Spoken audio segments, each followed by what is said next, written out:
Nasarawa State, the home of solid minerals, expands tentacles to admit crude oil exploration activities take off. I am pleased to note that activities are currently ongoing to develop coal mining petroleum discoveries. Governor Zulum appreciates Buhari on restoration of peace in Borno, Uzo Kalu's 6th Senate presidency. That will be a solution to what they're looking for. I will be a team Nigeria. Plus, PDP picks Damagum as acting chairman. Is this the end of the road for Iyorchia Ayu? I will be here with you in an acting capacity pending the determination of what is to come soonest from the courts. Hello and welcome to NTA Network News at 9. I'm Henry John. Adela Komiokere joins me from Lagos. Thank you for joining us. Governor Babagana Umar Zulum has expressed formal appreciation of the government and people of Borno State to President Muhammadu Buhari for delivering on his promise to restore peace and hope in governance by virtually bringing to an end the reign of terror in the state. This was during a thank you visit to the State House, from where Adam Musambo reports. Governor Babagana Umar Zulum had told President Buhari that nearly 40,000 Boko Haram and ISWAP fighters have renounced acts of terrorism in favor of the peace-building initiatives.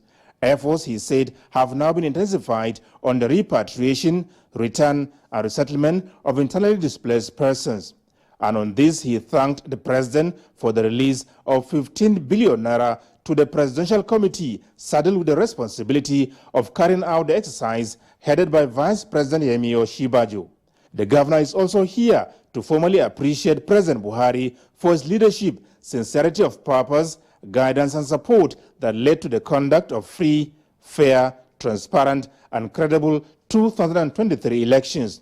He described the emergence of Asiwaju Bola Ahmed Tinubu as president-elect and their son Kashim Shettima as vice president-elect as the reaffirmation of trust and confidence in the governing APC's efforts at sustaining the upward trajectory in critical sectors of Nigeria's economy.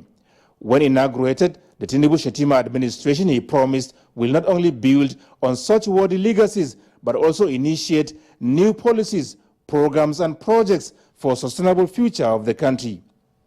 From the State House, Adamu Sambo, NTA News. Chief Whip of the Senate and former Governor of Abuja, Orji Uzo Kalu, has formally briefed President Muhammadu Buhari on his decision to run for the presidency of the Senate in the 10th National Assembly. Speaking to journalists after his audience with the president, Senator Uzo Kalu insists that it is indeed his turn to preside over activities in the Red Chamber if the position is zoned to the southeast. State House correspondent Adamu Sambo again reports. First elected in 2019 to represent Abia North in the Senate, Senator Orji Uzo Kalu has just been re-elected. And going into the 10th National Assembly as a ranking lawmaker, the former Abia State Governor believes that he has all it takes to be the next Senate President and is here to notify and seek the blessings of President Muhammadu Buhari. I think that I will be a solution to what they're looking for. I will be a team Nigeria. I will play Nigeria first, Nigeria second, and Nigeria last. We might not bring votes in the southeast, but we'll bring peace and honor. And we will bring unity to the country. That is more important than votes. We can stop a lot of things that are happening in the country if the right things are done. We must talk how we can make sure we bring everybody who's supposed to be in Nigeria. 200 and something million of us should be Nigerians. Should not say they are Igbo people. Nobody should be saying I am Igbo, I'm Yoruba, I'm this. People should be seen to be saying we are Nigerians. And proudly Nigerians. During the visit, the former Abia State Governor made some suggestions on what President Buhari should be doing after his tenure of office. I suggested to the president, I say, we cannot allow you to rest. I'm going to be consulting the party. The party should bring back our board of trustees or something that looks like it, so that Mr. President will be chairman of the board of trustees of the party, so that every 4 or 5 months, he will come and see how the party is doing. We cannot just leave the party empty-handed. It was done on the young days of ANC, so that the president will still be part of the conscience of the party, so that we will have somebody to run to when we have problems in the party. The rancor is so much. It's just God that saved this party. So we need a man like President Buhari to be aside every 3 or 4 months. We'll go and drag him from Daura, and he will settle party matters. We'll put him back, he goes back. Senator Kalu thanked President Buhari for what he called the unprecedented federal presence in the southeast, especially in the provision of critical infrastructure, as well as assenting to 16 out of the 35 constitutional amendment bills passed by the National Assembly. He, however, pleaded with the Nigerian leader to have a second look at the remaining ones before leaving office, describing them as critical to national development. From the State House, Adamu Sambo, NTA News. Meanwhile, President Muhammadu Buhari says the consequent positive outcomes of the ongoing hydrocarbons drilling campaigns will not only enhance the overall energy security for the country, but also lead to greater prosperity for the people. Speaking at the flag-off of the sworn-in ceremony of Ebenyi, an exploration well in Obi local government area of Nasarawa State, the president believes that surrounding communities will particularly benefit from the value that will be created by the exploration and eventual production activities. Lydia Sampson reports. President Muhammadu Buhari, who commended efforts of key players at sustaining unfettered support and collaboration towards the success of the exploration campaign, admonished NMPC Limited and partners to take care of the environmental consequences of the oil exploration activities, as well as mitigate the negative effects. This is consistent with the commercial discoveries of hydrocarbons in the Kolmani area of Upper Benue Tract. I am pleased to note that activities are currently ongoing to develop the Kolmani petroleum discoveries to commercial production to add to the nation's considerable hydrocarbon assets. For the people of Nasarawa State, particularly people of Obi local government area, the presidential flag of ceremony of Ebenyi A exploration well is comparable to the dawn of a new impactful era. This is one of the best days that has happened to us as a people and as Nasarawa State. We have to thank President Muhammadu Buhari for doing all it can to see that the oil come to bear in Obi local government. This is, as key players say, government is committed to harnessing natural resources, including hydrocarbon, towards energy security for sustainable growth.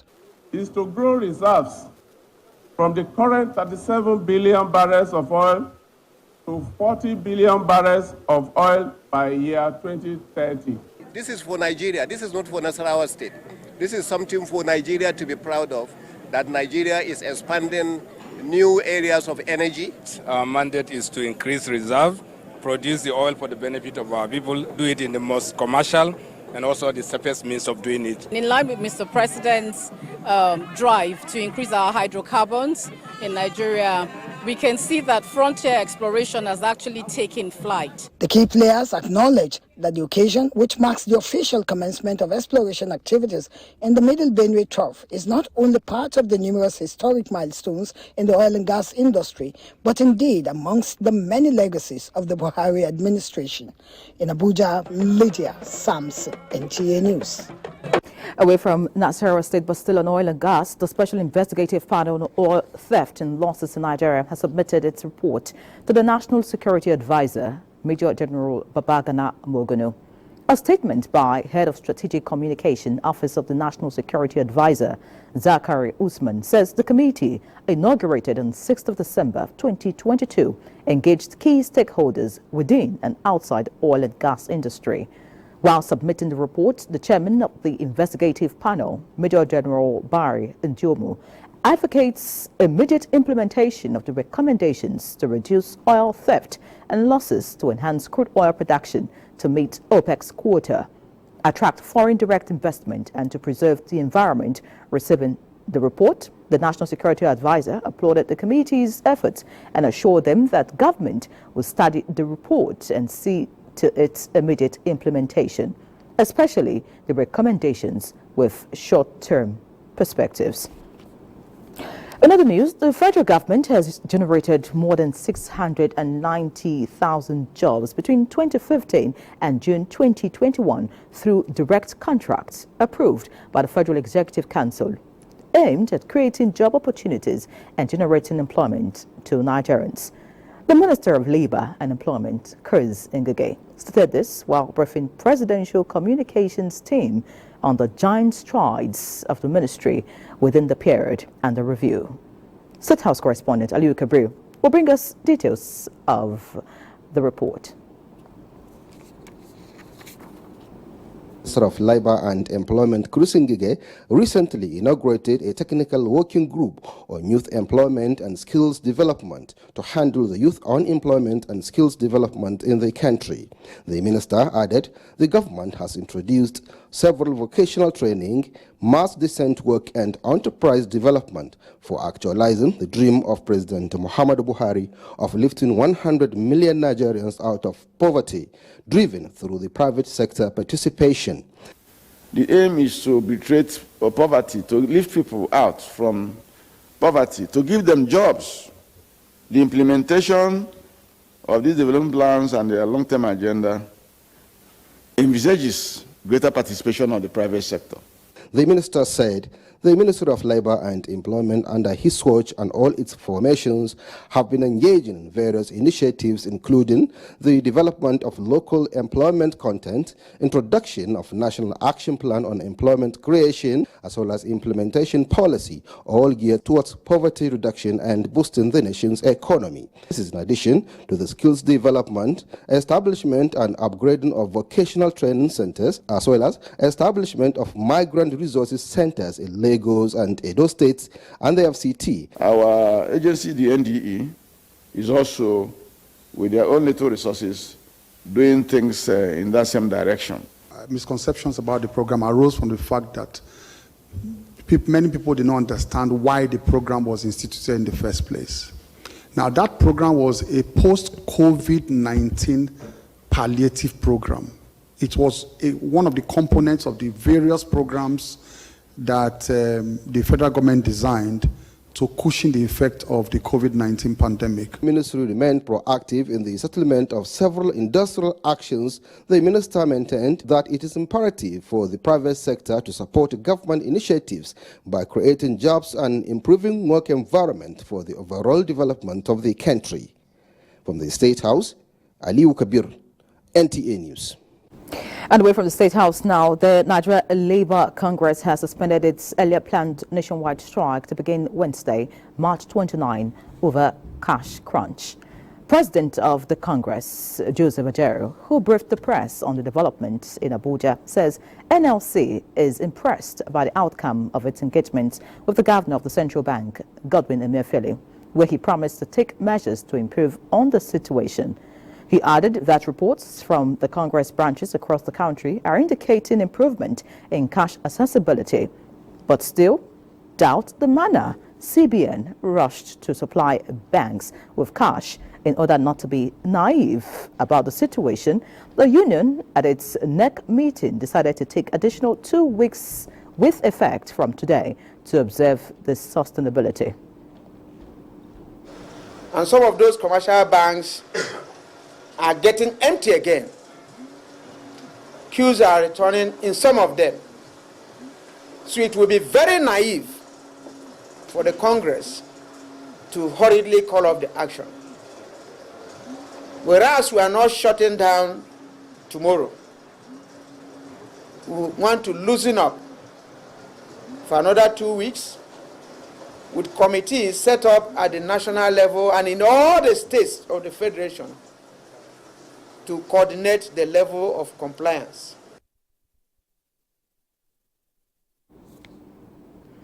Joseph Ajaero maintains that NLC is also monitoring the fuel situation across the country, hoping the relief will also be sustainable. And still on industrial actions, the National Industrial Court Abuja Division has dismissed the application of the Academic Staff Union of Universities, ASU, seeking to strike out the suit filed by the federal government against its prolonged industrial action. Olabode Arewa reports that the court also barred the Social and Economic Rights and Accountability Project, SERAP, from being a party in the suit. Following last year's suspension by the Academic Staff Union of Universities of its 8 months industrial action and the institution of an appeal in respect of the subject matter, the National Industrial Court Abuja delivered bench rulings on the preliminary objections filed by the parties before it. Noting that the suit was initiated by the Minister of Labour under the Trade Disputes Act, the court overruled ASU's preliminary objections and held that the suit was properly initiated by the federal government and the court equally has jurisdiction to hear the matter. On the application by the Social and Economic Rights and Accountability Project, SERAP, representing the interest of some students in the country, the court held that SERAP has no local standard to be a party in the suit as it was not a university trade union. It subsequently struck out SERAP's application. The Academic Staff Union of Universities, through their council, had filed a motion, preliminary objection, objecting to the jurisdiction of the court and raising certain points. So the court dismissed that. I think the course is clear for the court to also decide the issues that were raised as pertains to the strike that also commenced. The case has been adjourned to April 2nd to 5 for continuation. In Abuja, Olabode Arewa, NTA News. This is the Network News at 9. Time for a break. Please stay. Thank you for staying. Vice President Yemi Osinbajo, an elector delivered at the African Leadership Center, King's College, London, reflects on the emerging global order and how Africa should renegotiate its position within the context. He stated that Africa can take full advantage of the complexities and thrive. State House correspondent Jide Onifade reports. For the global community to treat the menace of terrorism, especially in the Sahel, as a common challenge. This is one area where the great powers and emerging powers can put aside their rivalries and work with the ECOWAS and the African Union on an initiative to stamp out terrorism in Africa, especially in the Sahel. On climate change and efforts being taken to reduce carbon emission, the Vice President says Nigeria is not opposed to the decisions of the world body on this, but reiterates the greater effects this would have on African countries that are still battling with energy deficit if funding of gas production projects in Africa is withdrawn. Today's lecture will enable reflections on Nigeria as an important regional leader in economic, political and social terms, and its place in a global context that is increasingly fragile. I've learned so much, and I really want to go to Nigeria once and visit this beautiful country, and you have there's so much great stuff to learn. It was refreshing to see someone in a very senior leadership position of one of the leading economies in Africa put the view of everything that's happening in the world squarely within the context of an African and the role that an African has to play. Well, the whole world is wrapped up in the cold hands of economic crunch. The focus is now on African countries, especially Nigeria, to play a leading role in saving the world. In London, Jide Onifade, NTA News. And back home, former British Prime Minister Boris Johnson has expressed optimism that banditry and terrorism can be totally decimated in Nigeria, while law and order will prevail once concerted effort is channeled to addressing security lapses. Boris Johnson, while speaking at the 16th I Am Osigwe lecture series, assured Nigeria that the United Kingdom is ever ready to offer assistance where necessary. Michael Olaleye brings us details.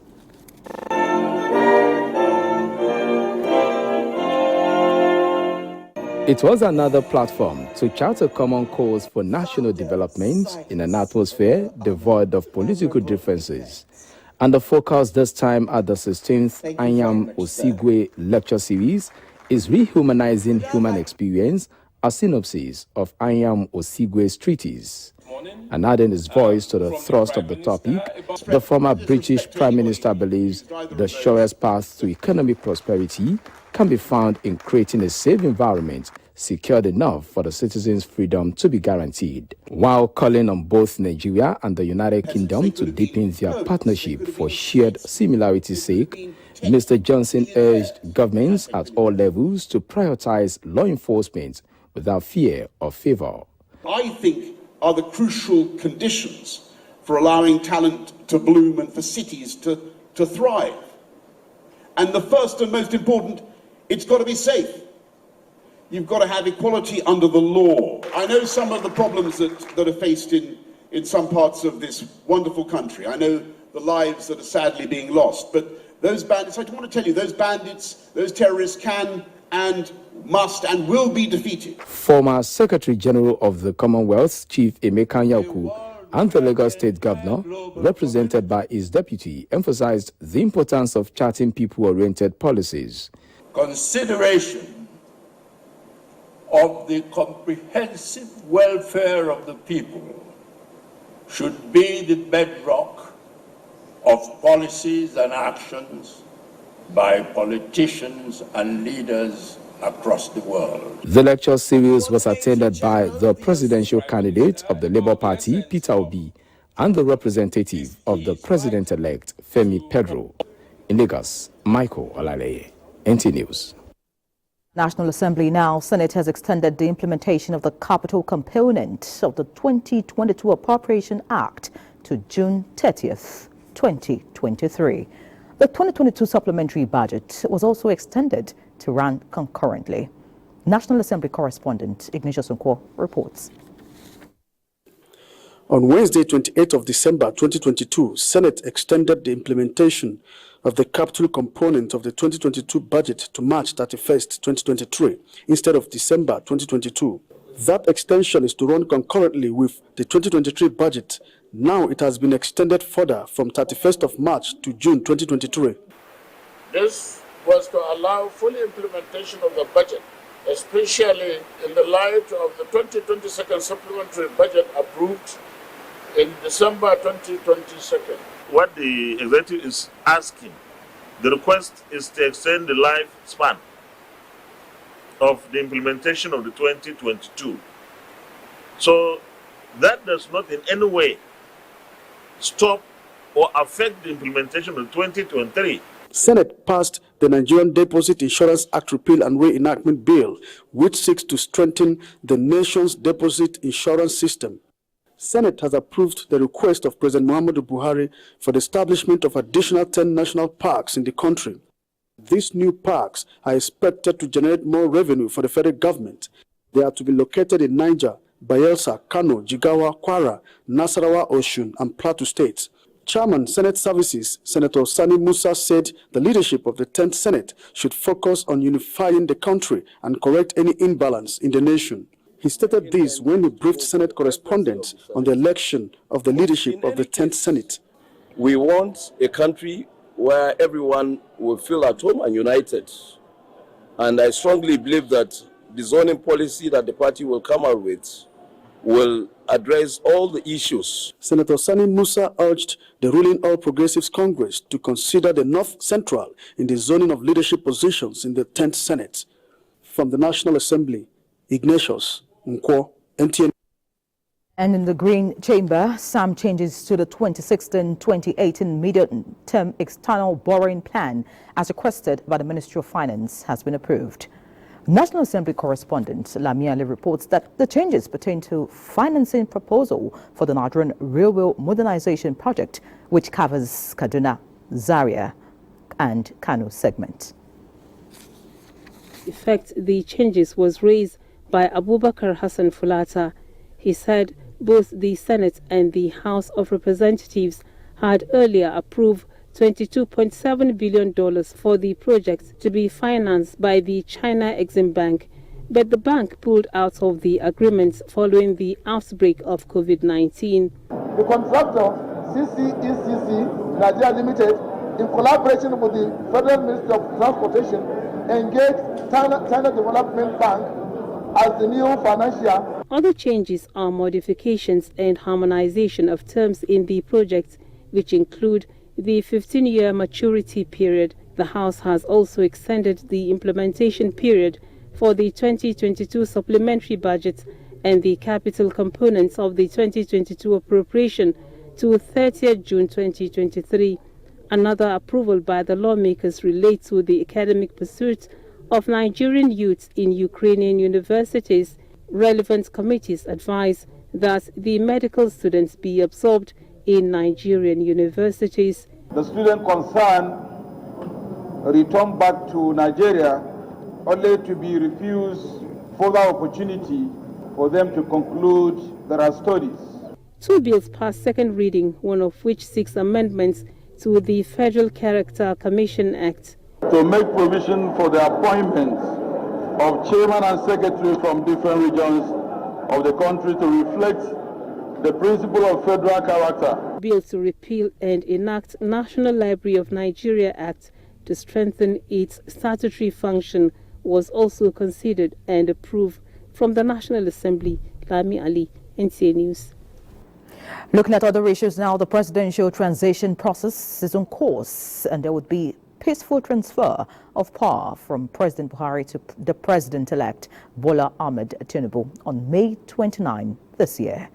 These are the words of the chairman of the Presidential Transition Council and Secretary to the Government of the Federation, Boss Mustafa, at a briefing by the council in Abuja. Mitari Ikme brings us details. This is the fifth meeting of the Presidential Transition Council since inauguration on February 14, 2023. Membership of the council has increased to 24, with Kebbi State Governor Abubakar Atiku Bagudu and Olawale Edun coming on board as nominees of the president-elect. To ensure a smooth transition process, the council created the Inauguration Committee, Transition Documents Committee, as well as the Facilities, Security and Intelligence Committee. Chairman of the council, Boss Mustafa, is emphatic that litigations arising from the presidential election will not scuttle the transition process. By the grace of God, there will be a formal handover on the 29th of May. It's a constitutional matter, and it has to be resolved. All litigations, whether resolved or unresolved, will not in any way stop the formal transfer of power. President Buhari is not spending a day extra after the 29th. He would hand over power to whoever has been declared by INEC. The council says preparations for the swearing-in ceremony in May are already on course, just as refurbishing of offices for the president and vice president-elect has been completed, with protocol officers already assigned to them. The Security Facilities and Intelligence Committee has the responsibility to ensure that nothing happens to truncate the process. So I can give you every form of assurance. As part of the transition, 4 members of the president-elect's team will be joining the federal government delegation to the spring meeting of the World Bank in the United States. Mitaire Ikben, NTA News. Let's now talk politics. The National Working Committee of the People's Democratic Party has appointed the Deputy National Chairman, North, Ambassador Umar Damagun, as acting national chairman of the party. This was the fallout of the party's emergency meeting, which acknowledged the order of the Benue State High Court dated March 27, 2023, with regards to the chairmanship position of the party. Timothy Yusuf reports. It will be recalled that the ward executives of the erstwhile PDP national chairman, Iyocha Ayu, this Sunday passed a vote of no confidence on him, thereby suspending him from the party. A high court sitting in Makudi, Benue State, consequently, in an order restrained him from performing the duties of the party's national chairman pending the determination of the substantive suit. After a careful consideration of the court order and in line with Section 45, subsection 2 of the Constitution of the PDP as amended in 2017, the NWC resolved that the Deputy National Chairman North, Ambassador Umar Iliadamagun, assumes the national chairmanship position of the party in acting capacity with immediate effect. The National Working Committee charges all leaders, critical stakeholders, teaming members and supporters of our great party to remain calm and united at this critical time. The acting national chairman of the PDP, Ambassador Umar Damagun, reacts. The party is law-abiding and we intended to follow what the law says. I will be here with you in an acting capacity pending the determination of what is to come soonest from the courts. Igor Ward of the erstwhile chairman of the PDP, Yoche Ayu, and that of his Boko local government area of Benue State were earlier at the National Secretariat of the PDP, where they distanced themselves from Ayu's purported suspension, describing it as not emanating from them, but a case of forged signatures. Timothy Yusuf, NTA News. Meanwhile, the National Working Committee of the Labour Party has mandated its National Assembly members-elect to start the policies and programs initiated to better the lots of Nigerians. The leadership of the party, after meeting with the National Assembly members-elect, announced a downward review in the cost of nomination forms for Imo, Kogi and Bayelsa States governorship elections. It is the first official meeting of the party leadership with the elected members for a post-mortem of the election. While these members have scaled through, the party has vowed to pursue other cases in court to a logical conclusion. The party has decided to reduce the cost of governorship nomination forms in states listed for election from 25 to 15 million naira. It also resolved to refund the money of an aspirant in Imo State who died recently. We will be ready to build on the successes already recorded by the party. We tend to sustain this momentum. We tend to continue our engagement and ensure that more Nigerians believe in the party. The members-elect acknowledged the paradigm shift in governance and promised not to take this opportunity for granted. Representing them by way of robust and meaningful legislation is one of the ways I'll pay them back. Labour Party is not going to have absentee parliamentary. We want to be there, we want to hear out, and we go back to our constituency and consult with them and come back. It's not going to be politics as usual, it's not going to be lobbying as usual, but we will do the right thing now to make sure that our people are heard. About 40 members are elected into the National Assembly on the Labour Party platform. In Abuja, David Ire, NTA News.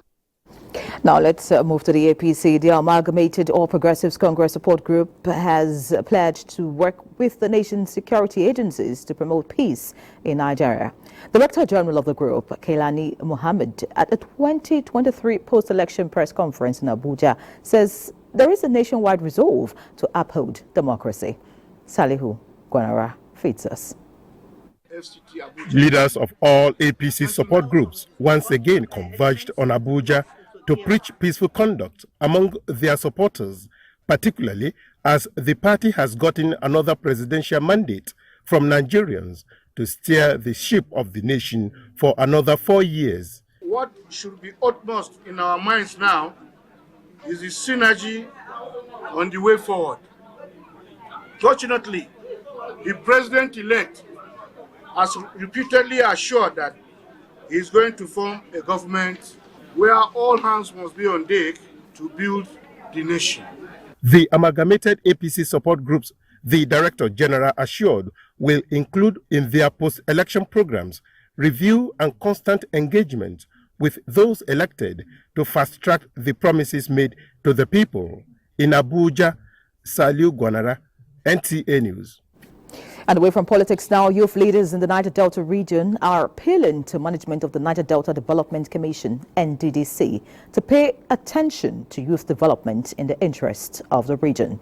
The made the appeal at an interactive session with the board and management of the commission in Port Harcourt. Osinachi Abraham reports. Meeting with the board of the Niger Delta Development Commission and other stakeholders is crucial to these youths who are here to dialogue with them on how best to impact their lives. Blessing Fobara is an information technology expert. He joins his fellow youths to demand a more stable and sustainable development for youths in the region through education, information technology, and support with entrepreneurial skills. We need Niger Delta Youth Database. That will be a parameter for the delivery of all of this, because without a proper database, then you really can't even tell the magnitude of the problems. We believe that with what we have seen today, there is a new dawn in Niger Delta. The management of NDDC is doing everything necessary to transform the process. That's why I said to him, do well to make sure that what you have said to us are properly backed up legally, so that if you are not there tomorrow, we'll be able to place a demand on these things and make sure they're actualized. The managing director NDDC, Samuel Obuko, and his team are pleased with the proposal put forward by the youth. He informs them of plans to establish Niger Delta Chambers of Commerce, which will help regulate and strengthen young entrepreneurs. Youth entrepreneurship is the only way we think if you're empowered as an entrepreneur, it is possible that you can also employ some other persons, because government alone cannot employ everybody. He assures that his administration will support the achievement of their dreams for the good of the region. Commission's managing director is already being considered for next year's budget. In Port Harcourt, Osinachi Abraham, NTA News. In other news, the National Board for Technical Education, NBTE, under the Innovation, Development and Effectiveness in Acquisition of Skills and Ideas project, is engaging master craft persons in Edo State on the provisions and what they stand to gain from the Nigerian Skills Qualification Framework. The World Bank-assisted project is to improve, standardize and provide certification for their skills to drive modern economy. Agatha Egwari Ujo reports on the sensitization workshop for the craftsmen in Edo State, representing the south zone of the country. The Nigerian Skills Qualifications Framework is an instrument to develop, classify and recognize skills, irrespective of the method of training or acquisition. It is a component of the IDEAS project to support skills acquisition in the informal sector and improve quality of apprentices of master craftsmen. These auto mechanics, welders and fabricators, as well as furniture makers, are the beneficiaries of the pilot phase in Edo State. What the project wants to do is to ensure that there is a system that will certify and ensure that the competencies of our craftspersons are recognized. We are collaborating closely with the project team to try to understand and generate evidence on the efficacy, the importance of any outcome that we're going to see in this, so that we are sure this is working, and what is not working, what can we do to make it better. After this, there's going to be a need-based assessment. This need-based assessment is knowing the skill gap. The skill gap with these master craft persons, areas where they need capacity building. Participants are happy that their skills are adding value to national development. We now know that even if you don't go to school, that does not stop you from being an artisan. And they have told us that even though those of us that don't go to school, we are not illiterate because we have a skill. Handwork is very, very, very important. So we have to lecture our children, no matter what you are doing, have handwork. This will end desensitization in the 6 geopolitical zones of the country. In Benin, Agatha Egwari Ujo, NTA News.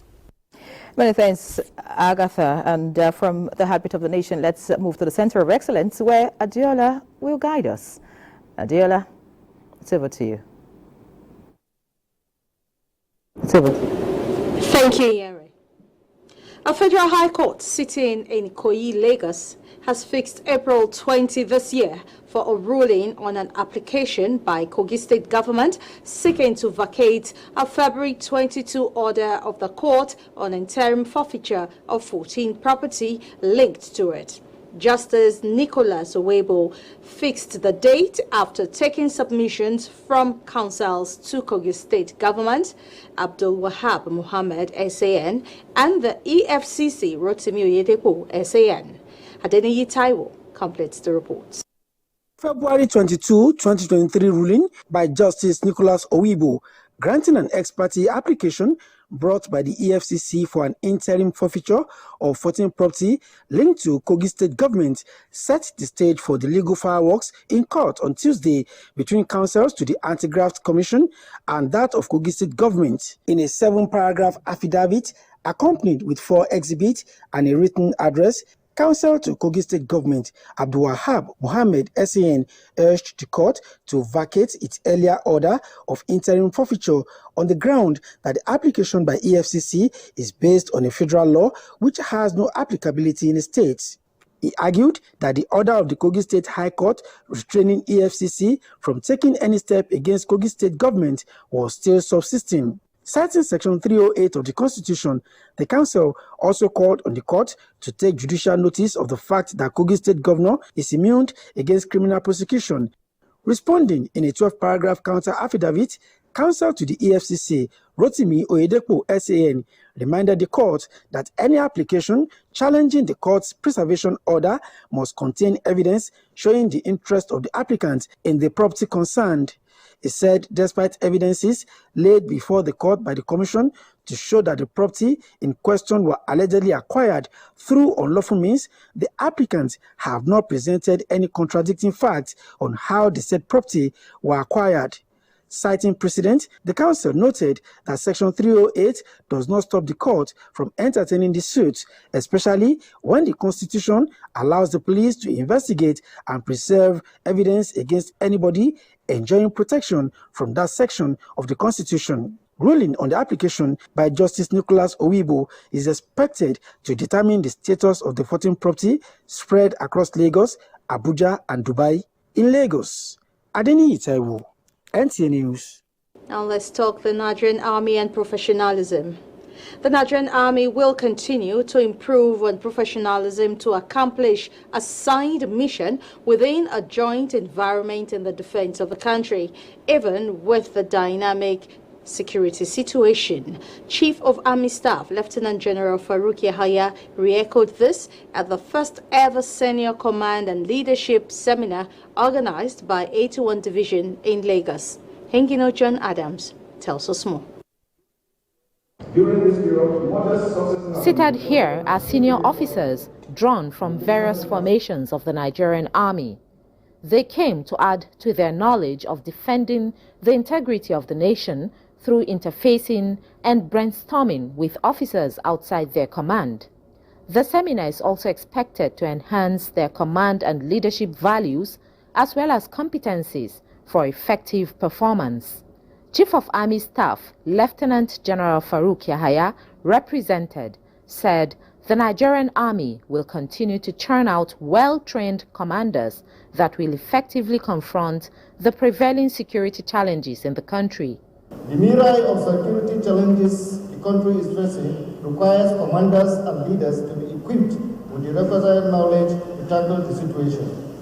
Thus, in tandem with my vision of having a professional Nigerian army ready to accomplish assigned missions within a joint environment in the defense of Nigeria. General Officer Commanding 81 Division, Major General Obinna Ajunwa, explained that the seminar was carefully designed to equip officers with relevant skills to actualize the Nigerian Army goals and objectives. It is therefore suggested that you freely express your opinions and ideas in order that the objectives of the seminar be achieved.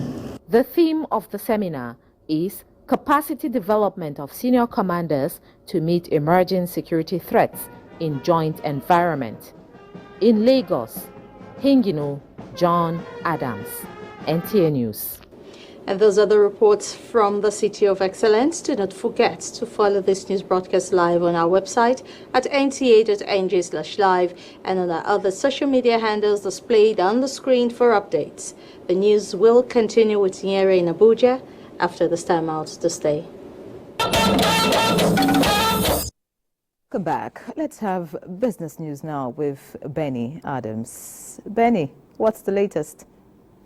Oh, welcome to business. There is so much to do in business. We start by telling you that as the National Intensive Negotiation Simulation course for prospective trade negotiators enters day 2, Nigeria's chief negotiator, Ambassador Yunuf Aga, believes that new skills being transferred will impact on Nigeria's ability to secure better trade and investment deals on the global stage. Works is what works for us. Today, China has shown the role of the state in developing a free market-led capitalist economy. So we may have to rethink, because if the private sector continues to be weak, if the institutional framework and the regulatory frameworks are not right enough for private sector growth, then we'll become less and less competitive. And all this growing crisis, which they are saying many countries may go into recession before the end of this year, can then become a burden on the whole country.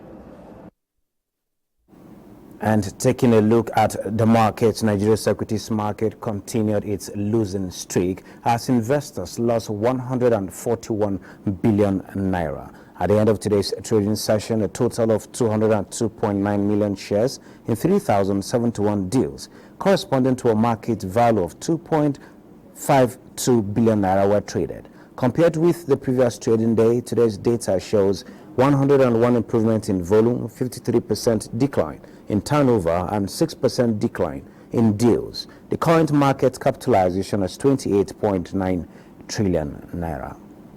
That is. And now a bit on sports. It's the end of the road, sadly, for Nigeria's under-23 national team as it lost 0-2 to their counterparts from Guinea. The team had played goalless draw in the first leg of the encounter at the Moshood Abiola National Stadium, Abuja. And that concludes NTA Network News tonight. Many thanks for watching. Please remember that the fight against rape and rapists is still on. Do the needful. I'm Ian Ray John. Have a good night.